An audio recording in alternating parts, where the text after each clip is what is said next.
Welcome to episode 7 of our summer motorhome trip. We're still in Scotland and this time we visit the Culloden Battlefield. And we both eat dubious ready meals in Inverness. Someone feels a bit wobbly.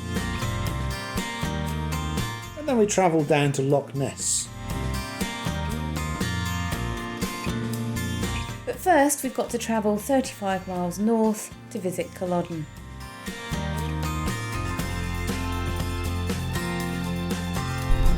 Porridge, home to the World Porridge Championships. Do you think it's an all-you-can-eat porridge thing? Maybe we should have come here for breakfast. We could have had some proper Scottish porridge. Do a nice spot of porridge here, I reckon. Yeah.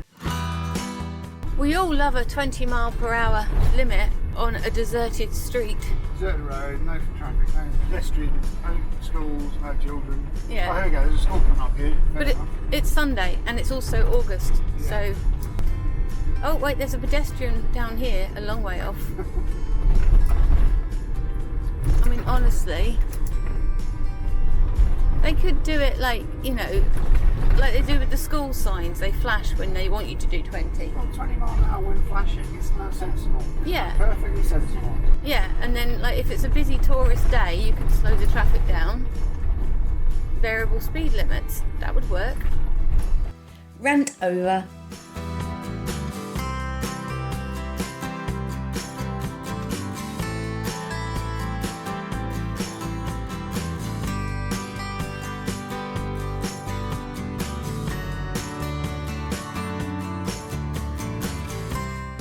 The Culloden Visitors Centre has motorhome parking in the overflow car park. And it was quite busy.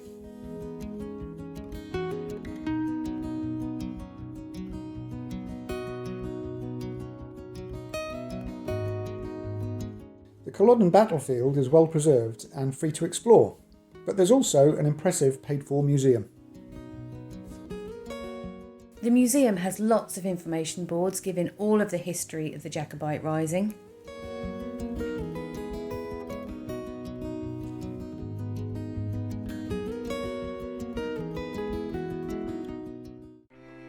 The Battle of Culloden took place in April 1746. It was the final battle of the Jacobite Rising, led by Charles Edward Stuart, Bonnie Prince Charlie. Around 1,500 Jacobites were killed or wounded by the British Army, and many of those that survived were executed. In the wake of the battle, the remaining Highland clans were suppressed to prevent further uprisings. Highland dress and bagpipes were banned, as was the carrying of any weapons.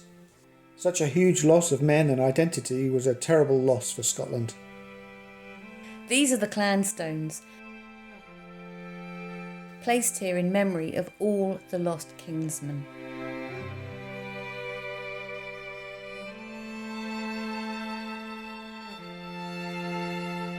And it's a real shame that the Clan Fraser stone has been cordoned off, as many of the Outlander fans have been kissing the stone. Nutters. Exactly. And as an Outlander fan myself, this makes me feel really, really sad. Outlander's fiction, and those of here that come here and ruin the huge significance and impact of this site, it absolutely astounds me, but also really saddens me. The big memorial cairn in the middle of the battlefield marks the mass gravesite for all the soldiers.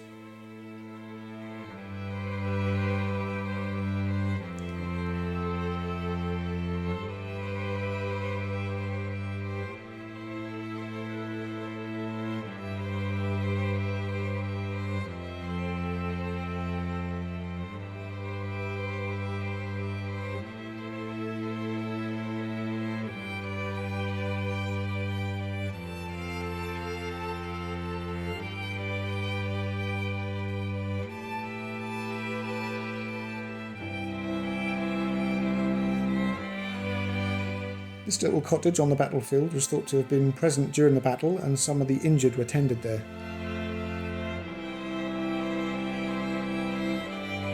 It's a lovely little insight to the homes people would have lived in at the time, and it makes it much more relatable.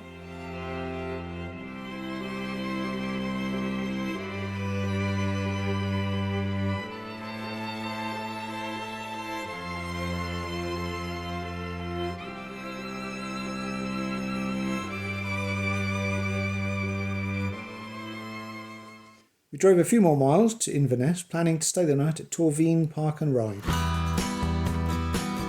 It's optional to pay to park here overnight, but motorhomes must be parked in the overnight stay bays. Quite packed together. It's a bit like Canterbury Park and Ride, isn't it? So for tonight's dinner, Dave has chosen to have haggis with neeps and tatties, and I've got spicy macaroni and cheese, which I didn't realise I'd picked up. But so would you like to do the honours with that, Dave, and just open up the sleeve? Open up the sleeve. Yeah, that looks like my dinner. Lovely, yummy. And this is your dinner. Haggis, neeps and tatties. Oh, look at that. Lovely. The light's shining on it. But yeah, there you go. Yeah. That looks really tasty. Looks like it's been splurged into a plastic tub. Yes. Well, it's a round slice of haggis, isn't it? that. Mmm, tasty, tasty. A squirt of neeps and a squirt of tatties. Yeah. With my slice of haggis. Well, let's get them in the oven. Lovely. Yeah, let's get them in the oven and try. Yeah, I'm sure they'll be great. How's it looking, my dear? It's looking gorgeous. It's looking like cordon bleu. It looks like school dinner. School dinner. Lovely. I like school dinner. I mean, do you want me to dish it up out of the tray? Well, don't you worry. I can handle it. If that's okay.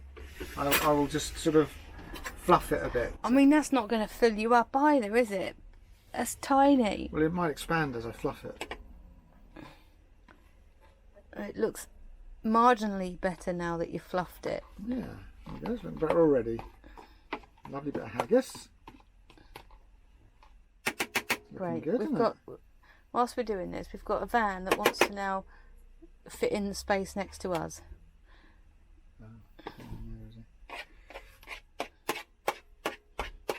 A bit of neep, a bit of tatty. There we go, looks like mashed potato, doesn't it? Yeah. There we go.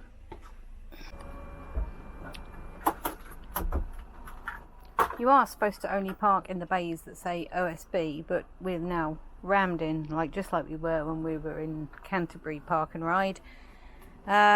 Anyway, that looks absolutely minging. But we shall see, right? We shall see. Oh, I'm not looking forward to my dinner. It's a good job I got pudding. Didn't see that. Oh, there we go. So how was your haggis? I would be very happy to have that again. That was, once it was fluffed up, it was tasty. Yeah. Would you like me to read you the ingredients? Mashed potatoes. Good, yeah. Haggis. Yeah. Which consists of minced beef lungs. Yeah. Oatmeal. Oh, beef lungs. I thought it was sheep lungs. Okay. I ain't finished yet. That's why sometimes it's a bit phlegmy. If the cow's got a bit of a cold at the time, you can get a bit of phlegm flavour. That one didn't. That was good. Beef suet. That's the fat from around the kidneys. Minced lamb heart. Oh, nice. Yeah. Pork fat. Minced beef liver. Lovely. And that's pretty much all the grim bits. That's all legal in America, apart from the lungs. Yeah. They're illegal in America. Yeah. But it's just silliness. Anyway, how's yours? Let me film yours. Your lovely rectangle of It's like somebody's macaroni melted cheese. Yeah, it's like somebody's melted burger cheese all over the pasta, and it's like eating pasta with burger cheese. But is it tasty though? It's not awful. I did put extra. It's not pepper awful. On it. Not awful.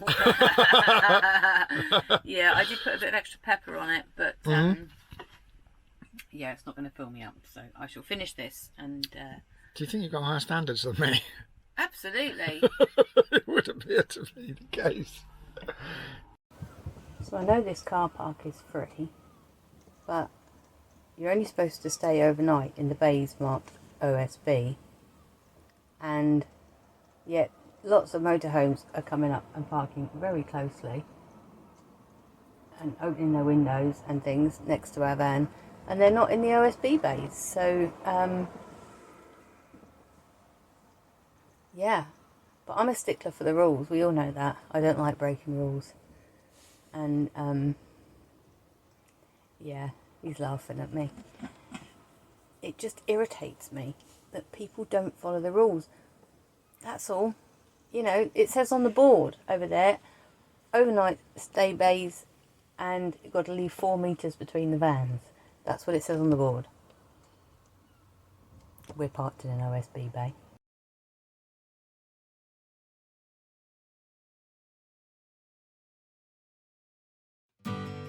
After pushing shut our neighbour's window a little bit, we managed to get out the hab door and took a walk into Inverness. It's about a 40-minute walk along the River Ness, onto the Ness Island and into the city.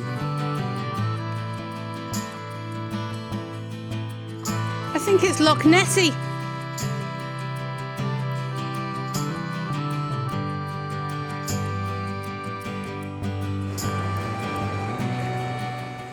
That's a really fast flowing river.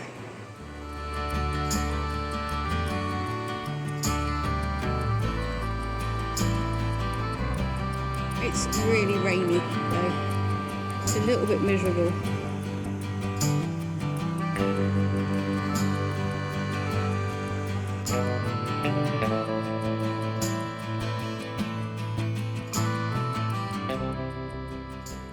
This bridge was built in 1831 and it wobbles as you walk across it.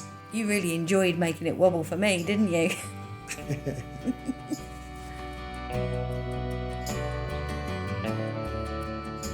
Yeah, it's still raining and we've walked into Inverness and crossed that bridge and we're going to walk back. Not sure that there's much to see at this time on a Sunday night, but I'm not sure this counts as rain in Scotland. that's probably true. This is just mist. That is probably true. It was a bit of a wet walk, but it's always good to explore one's surroundings.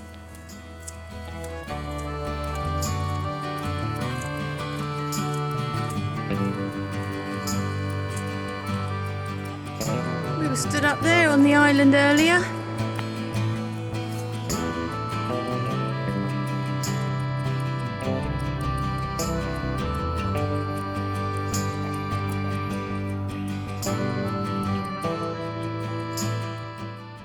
We headed back to the van and had a decent night's sleep. And in the morning we had breakfast in Inverness. I didn't film the breakfast, sorry. Well, it's been a pretty drizzly day here. We're just having a cuppa before heading on our way. Looks like there might be some clear skies down that way. I don't know which way we're heading. I don't know which way is north and south and west from here. But, you know, this was a car park. It's right next to a road. But the traffic didn't bother me last night at all. We're travelling about 20 miles south to Drumnadrocket. This bit is not Loch Ness, it's Loch Dockfor. There's some absolutely beautiful scenery en route.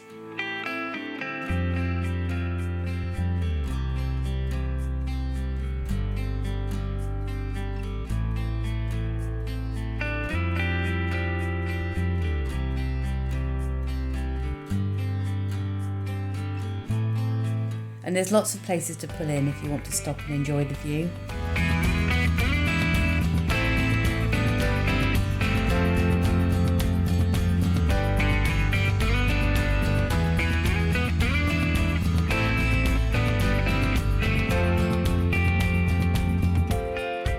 Our destination is Dave's Rest, a motorhome Aire.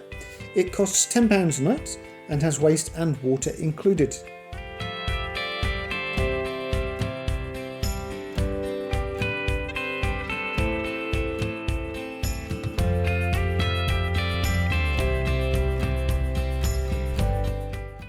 It's not very pretty. So I guess one of these bays.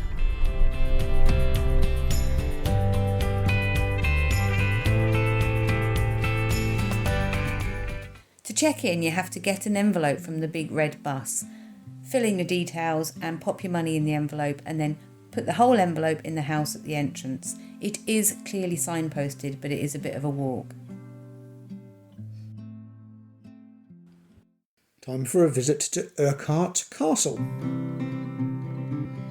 It's a 2-mile walk to the castle. A lot of it is alongside a busy road, so it's not particularly pleasant.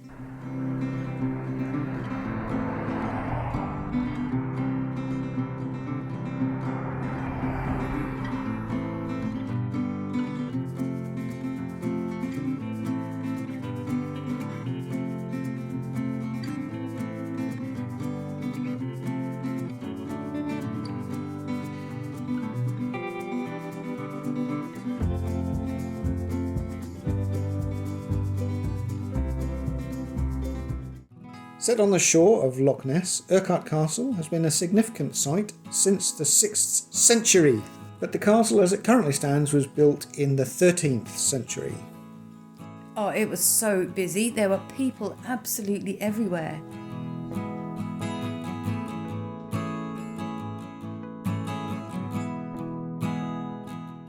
I wonder if this guy ever did find what he was looking for.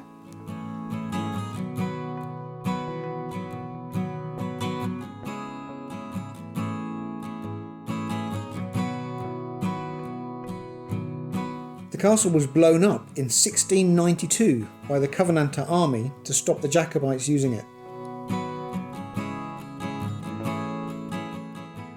But most of the castle keep survived. This 4-storey structure used to be the living quarters.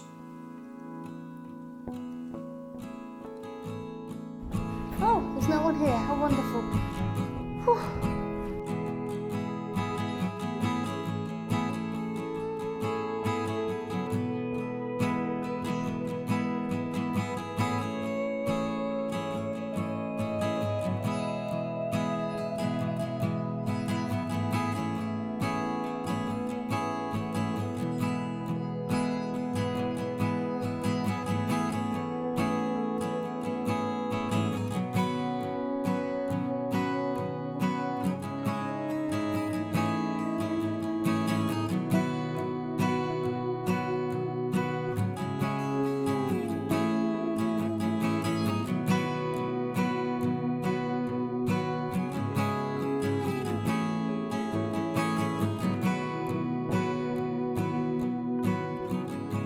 As the day drew on, we found a quiet spot on the shore of Loch Ness.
And Dave's having his breakfast by the big red bus.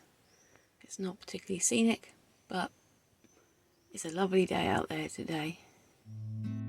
Dave's Rest, whilst not particularly very pretty, was very good value as a motorhome service point. Well, it would have been if the drive over grey waste disposal was working.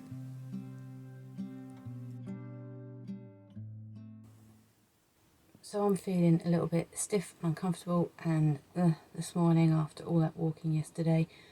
But it's fine, we carry on. We've not got much planned today. We're just travelling 100 miles south and hopefully we'll stay in a Forestry Commission car park or a Forestry Scotland car park tonight.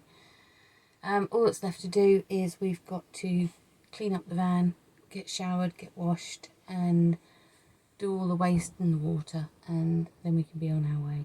But I'm not in any rush today. Things are a little bit of a slow-mo today. So the grey waste is out of order because a big pothole has appeared and the motorhome just got stuck. So Elsan Point is just over there by this, which looks like it's a toilet block, but I'd never been in there, so I didn't even know there was a toilet here. But yeah, if you can come and just use these services for £5. But yeah, I don't know how long the grey waste will be out of order, which is just underneath the window there. So after filling up with water, it's time to head down south. Thanks for watching. If you missed the start of the trip, check out our playlist, which we'll link in the description. Next time, it's the last episode of this trip. So do subscribe if you don't want to miss out on that, and we really hope to catch up with you again soon. Our hearts beat to the city streets. We began to feel the fire. We rise like tall buildings as the chemicals, they take us higher. The night's young, it has just begun as she puts her hand in mine.